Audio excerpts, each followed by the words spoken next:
काल की शुरुआत, मतलब सल्तनत, दिल्ली सल्तनत की शुरुआत आज हम पढ़ेंगे। दिल्ली सल्तनत की शुरुआत मोहम्मद गोरी का भारत पर पहला आक्रमण 1175 ईस्वी में होता है। ये जो मोहम्मद गोरी था वो अफगानिस्तान के गौर नामक स्थान का निवासी था। ये एक बहुत बड़ा महत्वाकांक्षी शासक था। ये भी भारत में आक्रमण करके भारत में धन लूटना और भारत में शासन करना चाहता था। इसीलिए इसने पहला आक्रमण भारत पर 1175 ईस्वी में किया था। लेकिन इसका आक्रमण जो है वो विफल हो जाता है।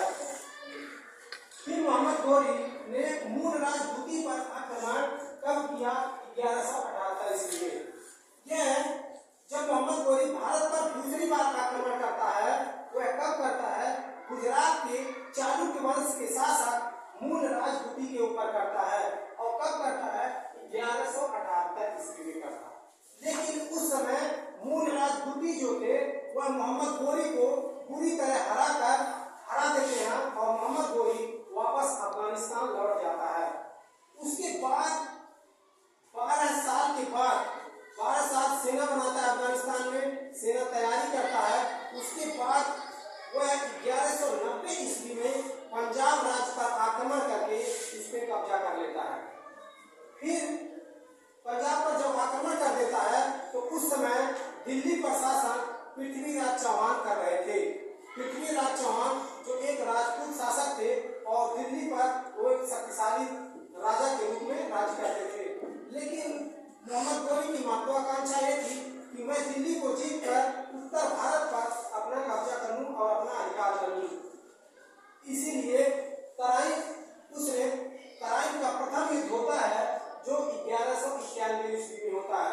ये तराइन का जो प्रथम युद्ध होता है मोहम्मद गोरी और पृथ्वीराज चौहान के मध्य लड़ा जाता है, जिसमें पृथ्वीराज चौहान मोहम्मद गोरी को बुरी तरह से हरा देते हैं। फिर एक साल के बाद मोहम्मद गोरी फिर तैयारी करके तराइन के द्वितीय युद्ध में 1192 ईस्वी में युद्ध के मैदान पर उतरता है। लेकिन वहां भी मोहम्मद गोरी अब की बार पृथ्वीराज चौहान को हरा देता है।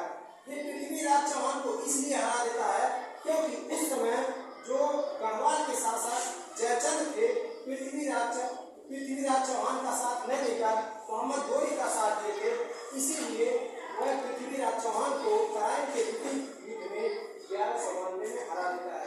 फिर अगला स्टेप आता है चंदावर का युद्ध। चंदावर का युद्ध में मोहम्मद गोरी और गढ़वाल के शासक जयचंद के मध्य होता है, जिसमें जयचंद मोहम्मद गोरी से यह कहता है कि आप तो मेरे मित्र हो, आपको ही मैं पृथ्वीराज चौहान के खिलाफ लाया था। लेकिन वहां भी मोहम्मद गोरी जयचंद को मृत्यु के घाट उतार देता है और 1194 में चंदावर का युद्ध जीतकर और अपनी शक्ति बढ़ा लेता है। लेकिन कुछ समय बीतने के बाद मोहम्मद गोरी की मृत्यु 1206 ईस्वी में हो जाती है। 1206 ईस्वी में मृत्यु होने से पहले मोहम्मद गोरी के पास कई गुलाम थे।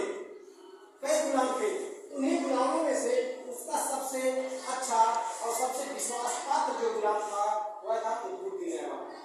गोरी की मृत्यु होने के बाद कुतुबुद्दीन ऐबक दिल्ली की गद्दी पर बैठता है। कब? 1206 ईस्वी में, यानी कि 1206 ईस्वी में दिल्ली की गद्दी पर बैठता है। लेकिन इसने अपनी राजधानी दिल्ली को न बनाकर उसने अपनी राजधानी लाहौर को बनाया। कौन? कुतुबुद्दीन ऐबक को लाख बख्श के नाम से जाना जाता है। ऐबक को इसलिए लाख बख्श के नाम से जाना जाता था क्योंकि ऐबक अपने समय में लाखों का दान करता था। एक नाम से और इसे जाना जाता था, पीर बख्श के नाम से जाना जाता था क्योंकि यह हाथियों का दान करता था, इसीलिए इसको पीर बख्श भी कहा जाता था। कुतुबुद्दीन ऐबक ने कुतुब मीनार जो दिल्ली में है, कुतुब मीनार का निर्माण कराया। कुवतुल इस्लाम मस्जिद है, ये भी दिल्ली में है, इसका भी निर्माण कराया। और 2.5 दिन का झोपड़ा का निर्माण कराया।